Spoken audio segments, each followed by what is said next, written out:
माता, अब मैं समझ गया। फूफा जी ब्रह्मदेव वास्तव में त्रिखुर के समक्ष नहीं थे। आपने अपनी मोहन विद्या से उनके वहाँ होने का भ्रम उत्पन्न किया था।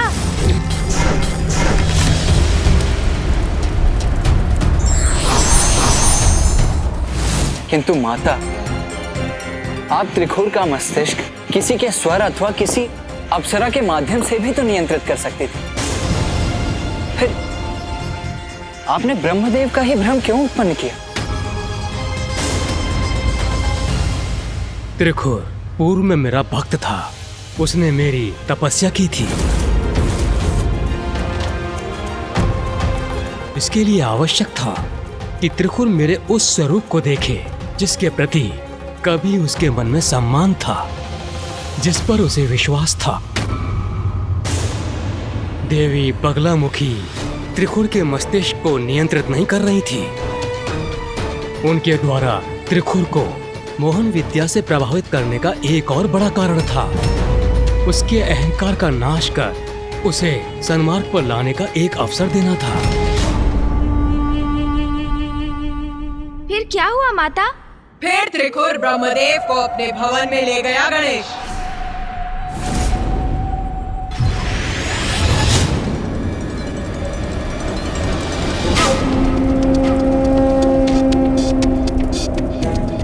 ये ज्ञात नहीं, बार बार इर्द गिर्द किधर देख रहे हैं स्वामी।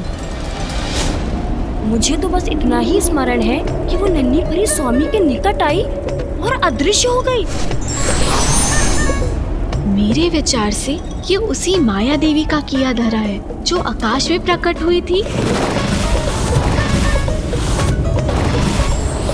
परंतु अब तो वो चली भी गई और ये संपूर्ण घटनाक्रम, उसका ये परिणाम मेरी समझ से तो परे है।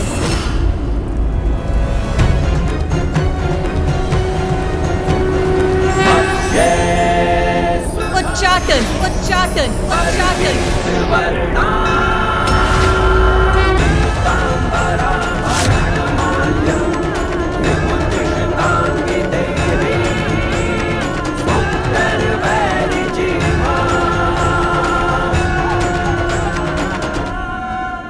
उच्चाटन? हाँ, मैंने उच्चाटन विद्या उत्पन्न की, जिससे किसी को भी विक्षिप्त बनाया जा सकता है, जिससे वो विचित्र व्यवहार करने लगता है, जो नहीं कहना चाहिए वो कहने लगता है, जो नहीं करना चाहिए वो करने लगता है। और अब यही अवस्था त्रिखुर की भी होने वाली थी।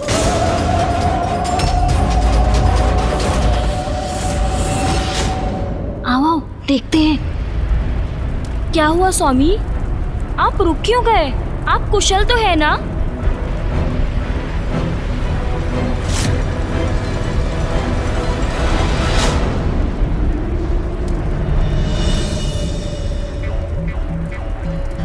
आपको अपने साथ अपने राजमहल में पाकर मैं कृतार्थ हुआ। सर्वथा कुशल है स्वामी। प्रतीत होता है मेरा ही सम्मान करने के लिए यहाँ रुके थे। ये मूढ़ बुद्धि गुरुपा क्या समझेगी? स्वामी मुझे मेरी बुद्धि, मेरे उनके प्रति निष्ठा के लिए सम्मानित करने हेतु मुझे संबोधित कर रहे हैं।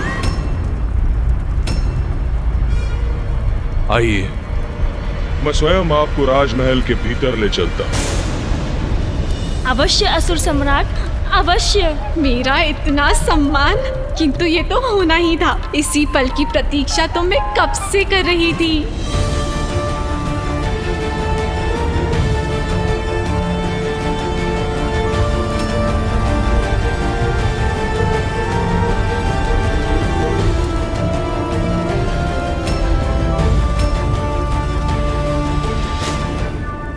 ये विचित्र दृश्य मेरी उच्चाटन विद्या से उत्पन्न भ्रम के कारण प्रस्तुत हो रहा है। आइए। ये इस प्रकार नतमस्तक होकर दुष्टों को भीतर क्यों ले जा रहे हैं असुर सम्राट? ये जो भी हो रहा है सर्वथा अनुचित है। मैं अभी जाकर असुर महारानी देवी तृप्ता को सूचित करता हूँ।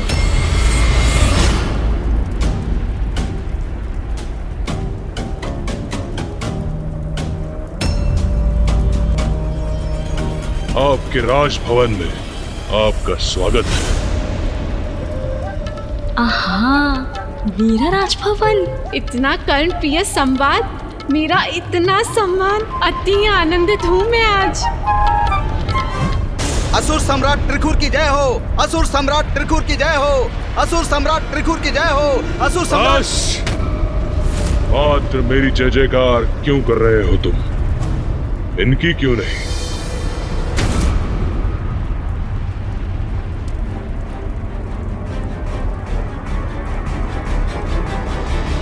अवश्य सम्राट, इनकी भी जय, इनकी भी जय हो, इनकी भी जय हो, इनकी भी जय हो, इनकी भी जय हो, इनकी भी जय हो। मेरी जय जयकार हो रही है यहाँ। असुर सम्राट की प्रथम सेविका हूँ मैं, तो मेरी जयकार तो होनी ही चाहिए। इनकी भी जय हो, इनकी भी जय हो। हाँ, अब उचित है।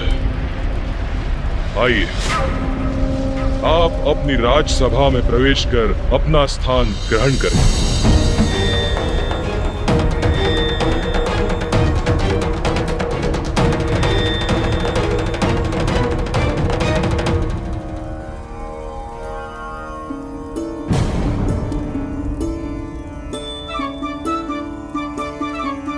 ये क्या कर रहे हैं असुर सम्राट? इन चाटुकार मूर्खाओं का इतना आदर क्यों कर रहे हैं असुर सम्राट?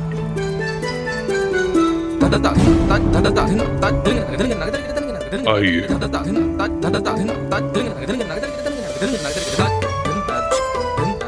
अब अपना आसन स्वीकार करने की कृपा कीजिए। असुर सम्राट इन्हें सर्वोच्च आसन प्रदान कर रहे हैं। तो क्या अब ये मूर्खाएं हमसे भी उच्च आसन पर स्थित होंगी? ये मूर्खा यहाँ तक क्यों आ गई? स्वामी तो मुझे ही संबोधित कर रहे थे। स्वामी मेरा सम्मान कर रहे हैं, तो ये कुरूपा क्यों मुस्कुरा रही है? व्रथामती, हटो यहाँ से। वो आसन मेरा है।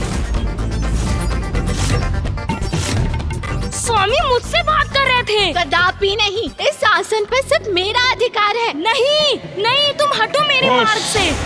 बहुत हुआ। ये क्या कर रही हो तुम दोनों? स्वामी, इस मूर्ख को ये भवन त्याग करने का आदेश दीजिए। आपकी नवीन मंत्री होने के नाते मैं इसे यहाँ से निष्कासित करती हूँ। तो स्वामी, आप ही इसे बता ही दीजिए कि इस आसन की नवीन मंत्री मैं हूँ, और मैं चाहती हूँ कि इस कुरूपा का शीश इसके धड़ से विलग कर दिया जाए। व्रथामती, किसने कहा तुम दोनों को कि इस आसन पर तुम दोनों में से कोई प्रतिष्ठित होगा? स्वामी, ये क्या कह रहे हैं? ये आसन ना मेरा है और ना इसका। तो फिर कौन स्थित होगा इस पर? इस आसन पर प्रभु स्थित होंगे।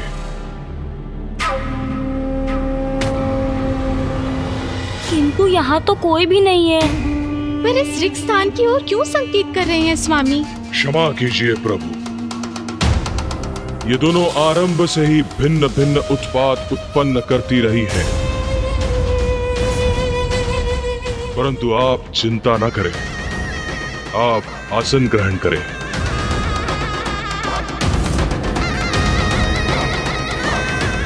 मूर्खों, हट जाओ इनके मार्ग से। किसके मार्ग से हटना है? असुर सम्राट हमें कहाँ हटने का आदेश दे रहे हैं? दूर हो जाओ इनके मार्ग से। कहाँ?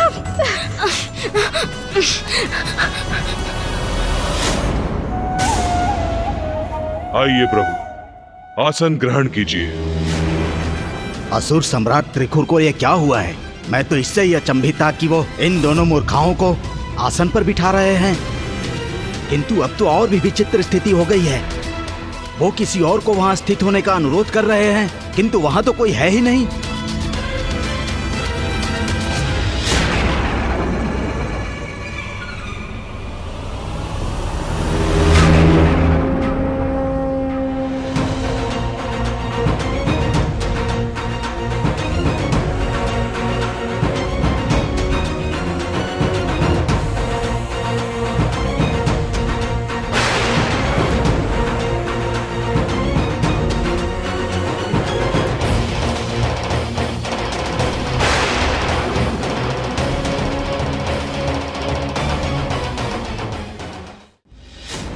मंत्रियों और सभासदों, दो बातें। एक, तुम सबको ज्ञात तो होगा ही कि मैंने नारायण और महादेव को परास्त कर दिया है और इंद्र एवं सभी देवता मेरे बवंडर की भेंट चढ़ चुके हैं। और दो, मैं इस ब्रह्मांड का निर्विवादित एक छत्राधिपति बन गया हूं। ये सब क्या अनर्गल प्रलाप कर रहे हैं महाराज? ये अकस्मात क्या हो गया महाराज को? मेरी धृष्टता क्षमा कर दें असुर सम्राट, किंतु हमने तो इसके विपरीत ही कुछ सुना था। पुत्र त्रिकोर, मुझे खेद है। जिसकी मुझे शंका थी वही सत्य हुआ। क्या हुआ प्रभु? क्या शंका थी आपकी?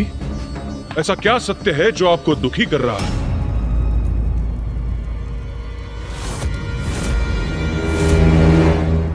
मुझे आशंका थी कि तुम्हारे राज्यसभा के अधिकांश मंत्री तुमसे ईर्ष्या करते हैं और यही ईर्ष्यालु मंत्री तुम्हारे ब्रह्मांड के स्वामी बनने के प्रयास में बाधा बन रहे थे।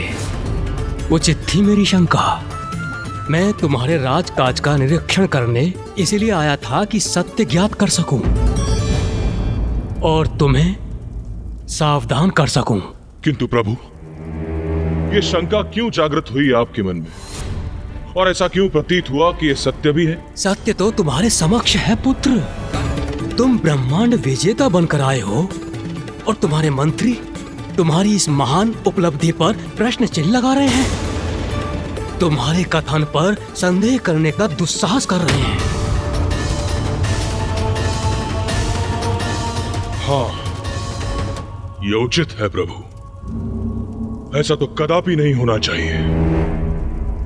धन्यवाद प्रभु। मुझे ज्ञात है आप मुझे उचित मार्गदर्शन देंगे। स्वामी, अब मैं अशांत नहीं रह सकती। आप किससे बातें कर रहे हैं? देखा पुत्र त्रिकुर तुमने? ये रहा प्रमाण इनकी ईर्ष्या का। तुमने अपनी राज्यसभा में मुझे इतना महत्वपूर्ण स्थान दिया और ये लोग मुझे अनदेखा कर मेरी उपेक्षा कर रहे हैं, वो भी तुम्हारे समक्ष, जैसे कि तुम कोई विक्षिप्त असुर हो।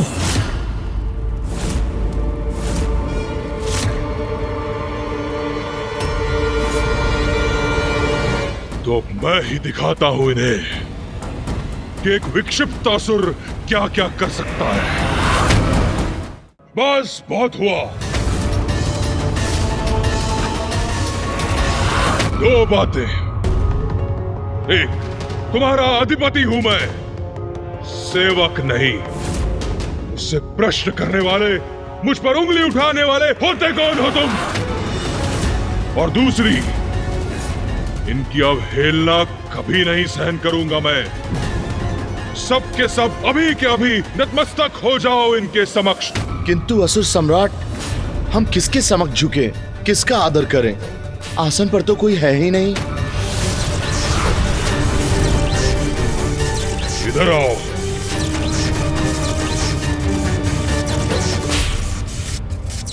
मेरे आदेश की अवहेलना कर रहे हो तुम। लो, इसका दंड सहो अब।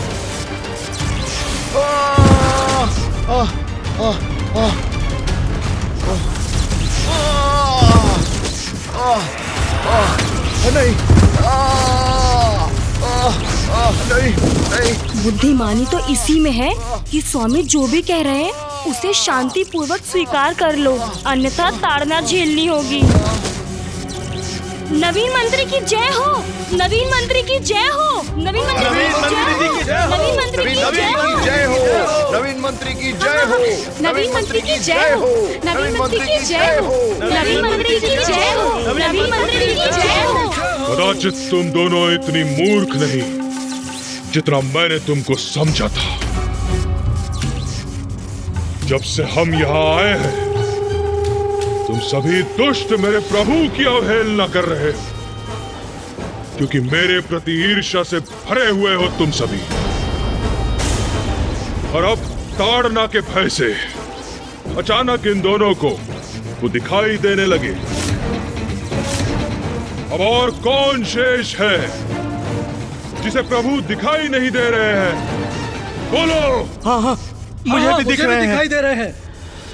हाँ हाँ हाँ हाँ, मुझे भी दिखाई दे रहे हैं। हाँ असुर महाराज, मैं तो शुरू से ही देख रहा हूँ इन्हें। वो तो हमारे साथ ही हैं। नवीन मंत्री जी की नवीन जय हो। मंत्री की जय हो। नवीन मंत्री की जय हो। नवीन मंत्री की जय हो। नवीन मंत्री की जय हो। भय के बिना आदर प्राप्त नहीं होता।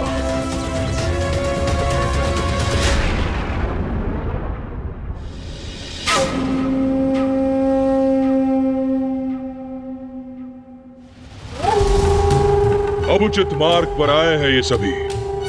अब उचित है पुत्र, परंतु अभी एक कार्य शेष है।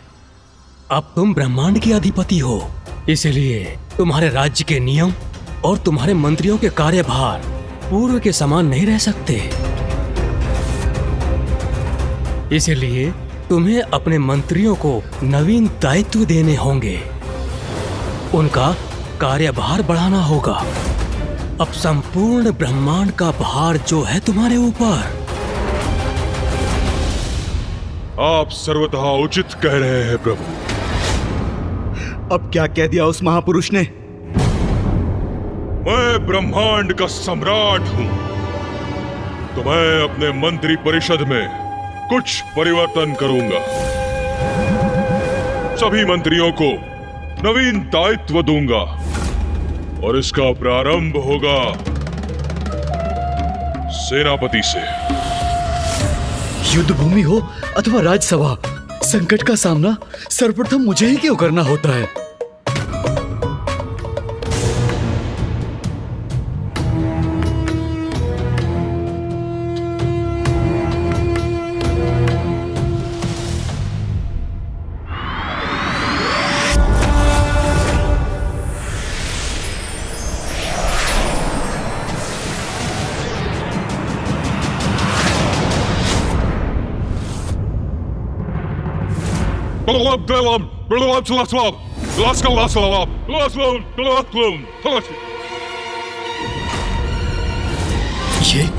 ये क्या कर रहे हैं असुर सम्राट? समझ गए ना सेनापति? समझ गया।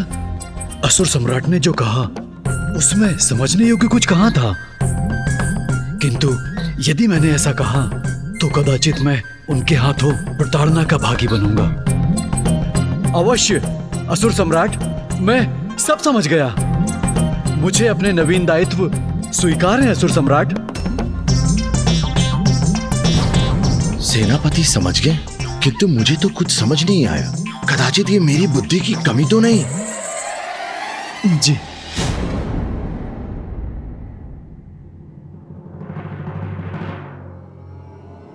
और सुनो, तुम्हारे लिए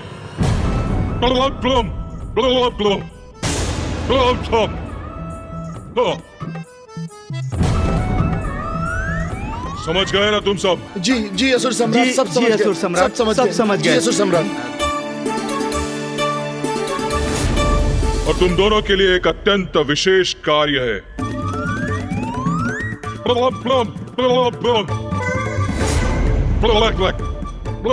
जी स्वामी, उचित है, हम समझ गए। रुको दुर्मुखा, तुम्हारे लिए जी स्वामी। क्या हो गया है हमारे महाराज को? संपूर्ण सृष्टि को नियंत्रण करने की शक्ति है, आज वो स्वयं अपने मन को नियंत्रित नहीं कर पा रहे हैं।